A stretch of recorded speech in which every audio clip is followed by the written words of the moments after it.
Hello everybody, welcome back. It is time for another review. It is another surprise, another MC review.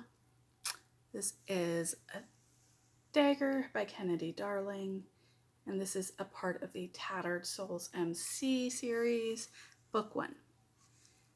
So there are quite a few trigger warnings for this story. Those trigger warnings include kidnapping, murder, assault, torture, and we're talking like almost every kind of torture: physical, mental, psychological, emotional, not sexual, which is interesting considering the subject matter. We have at least one instance of suicidal ideation, and then of course we also have PTSD and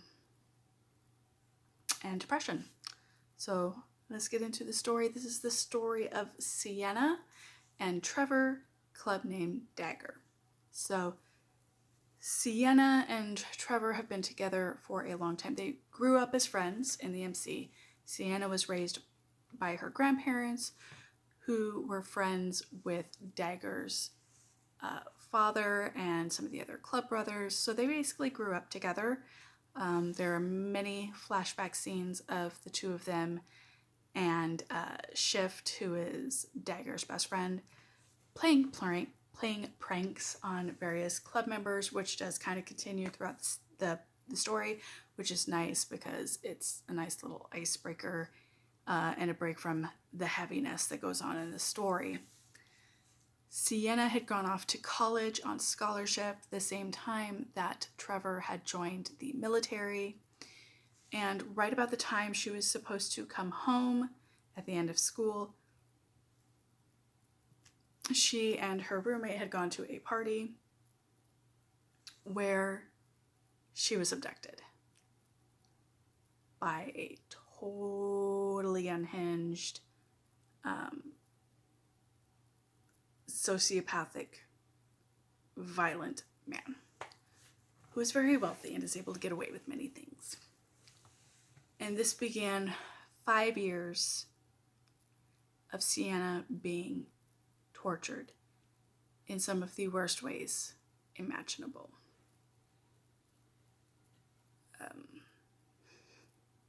The man who abducted her fancied himself an artist and referred to Sienna as his canvas.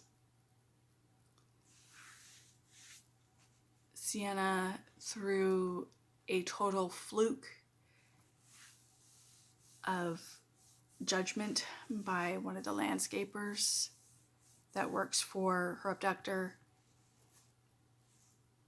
this landscaper maintenance guy happened to stumble across Sienna through a window one day.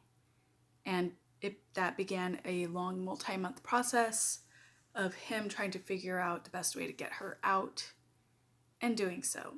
I mean, the man who helped her get away, Marcos, was a huge saving grace for Sienna.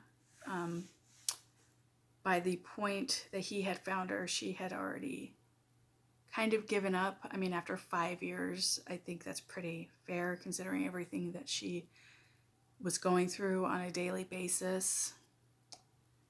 And she was basically to the point where she was ready to just misbehave to the point that they beat her to death. But luckily, Marcos found her. They began working together and he got her out. And she went home to her family, her MC family, which is in my home state of Arizona. Unfortunately, when she got there, things didn't go as planned because after 5 years, everybody thought she was dead. They had been contacted by who they thought were police, informing them that she had died in a car accident. So when she arrives, this is, years after being gone. The club has gone through many, many things. They've had a very violent past with other MCs trying to take over their their territory that they've been trying to keep safe, with many casualties, including the son of the current pres of the club. So she gets there and is asking to speak to certain people using names, including the club's pres son, and it automatically sets everybody on high alert. And they don't exactly react to her the way that she had hoped. And it kind of spirals her a little bit. And I'm not trying to give too much of the story away, but I do feel the need to bring up some of it, because if these are issues that you struggle with, this will be hard read for you, and I would probably suggest not reading it. So, various points throughout the story, particularly in the first half or so, you end up with Sienna getting surprised, scared, triggered, and she'll end up having removed all of her clothes, finding a hiding spot, and just trying to huddle into herself to not get punished. She has massive scarring throughout pretty much the majority of her torso, parts of her thighs. We're talking to the point where no matter how much cosmetic surgery she has, it may not ever completely be removed.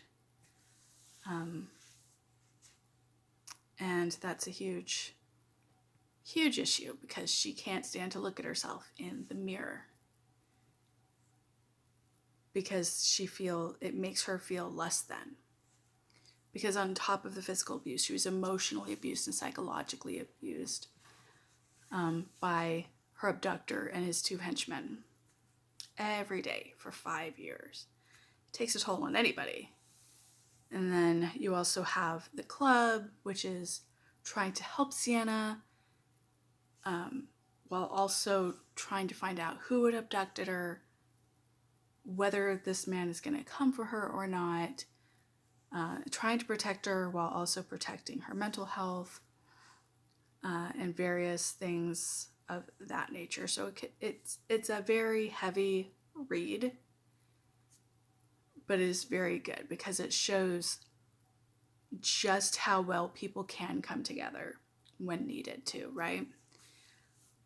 The character of Sienna is extremely strong. She would have to be to get through all of that. But as someone who's been through something like that for 5 years would, understandably, she feels broken. She thinks that she didn't do enough to stop it. She thinks that she is somehow now unworthy, and on multiple occasions thinks that maybe she should leave because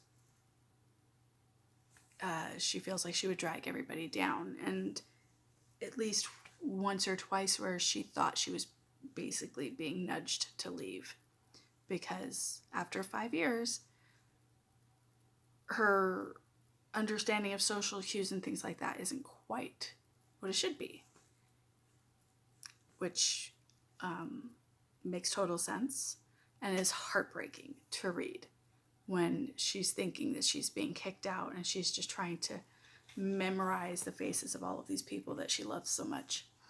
And then of course you have Dagger, who's lived 5 years thinking that the woman he's loved since he was a kid died. Massive depression. There's reference to him having used alcohol and drugs to try and numb the pain, and almost overdosing. Even though he believes that Sienna has passed, he's still extremely devoted to her. There's a scene where he goes to visit her grave, or what they believe to be her grave, and he brings supplies so that he can clean her headstone properly, and talks with her.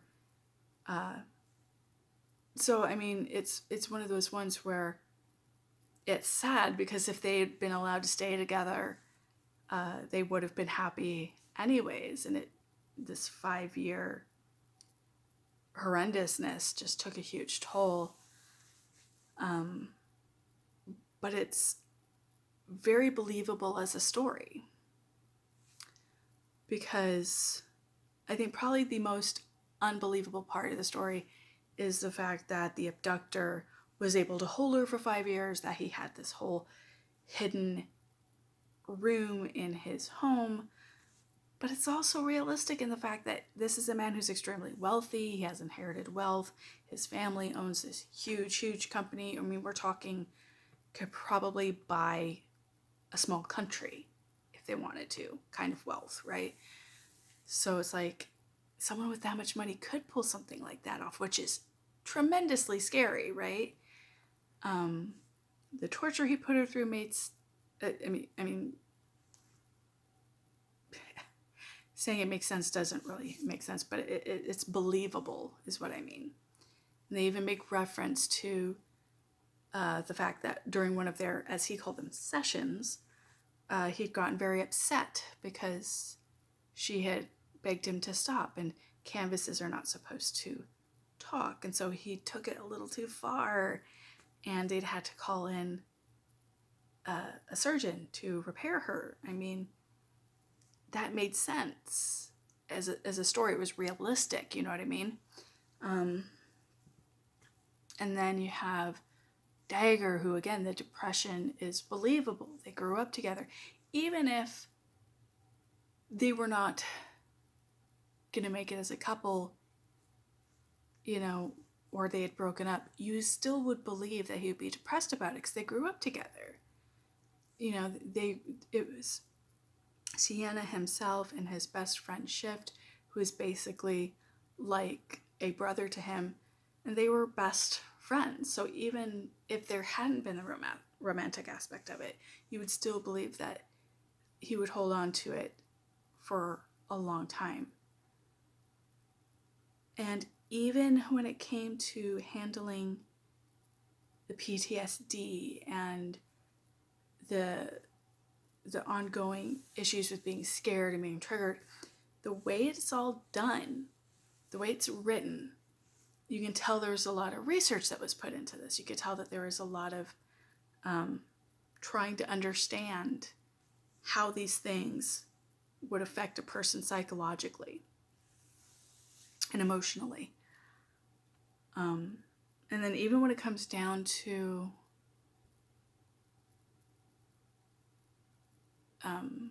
how Sienna got out, because as I said before, one of the workers for her abductor had come across her and started a long multi-month process of trying to figure out how to get her out. Again, that was very believable because it's a huge, huge manor on multiple acres of land, completely fenced, with round-the-clock security. It would take months to figure out where the weak spots in the security is, figure out what the security schedule is, and waiting for the opportunity when the abductor, Ryan, would not be there. So it was, I think that's probably one of the most scary of the story is how realistic it was. Like, you could totally believe that these are things that could happen. Which I gotta say, I was double checking the locks on my window and my doors at night. Made me a little paranoid for a week or so there. But it is very well told story. The characters are very good. The characters are very believable. The overall storyline made sense. I will say, I was wrong. There was a part that did seem a bit unrealistic to me, and that was pertaining to some of the revenge that was done. And I'm going to chalk that up to the fact that, you know, if you had a loved one who had been through all of that, you would want to do some really crazy things as well. So I kind of feel like it, whether necessary or not, I kind of feel like it was a built-in catharsis for the reader, and maybe even for the author, you know, again, with all the research that she would have had to do in order to write this story, I probably would make a slightly unbelievable revenge scene too. But even with a couple of parts of the revenge that make you go, I'm not sure it's realistic, enough money involved, it could be realistic. So even though it is a little on the out there aspect, it's still not so out there that it couldn't happen. So in terms of realism, it's definitely a very well written story. The story was good, the characters were good, backstory was fleshed out really well. Everything that happened was believable, at least to a degree, which makes it more terrifying. And if you're a crier, you're going to cry a lot for this one. Like, don't put mascara on. Don't read while you are on break at work. You will have people asking you if you're okay. Happened to me more than once. So, again, if you are someone who has any issues with any of the triggers that I stated at the beginning of the review, please don't read this book. It will set you off. However, if these are not issues for you and you enjoy a nice, dark, twisty romance, even though the romance of it wasn't dark and twisty, it was the outside factor that was dark and twisty. But if you like a darker storyline like that, then I definitely do recommend the story. It's very well done. It's very well researched as far as I can tell, and very believable. Let me know in the comments down below if this review was helpful for you. If there was anything that I left out that I could have included to make it more helpful for you. Any questions, comments, smart aleck remarks, all that wonderful stuff. And as always, I'll see you at the next review. Talk to you later. Bye-bye.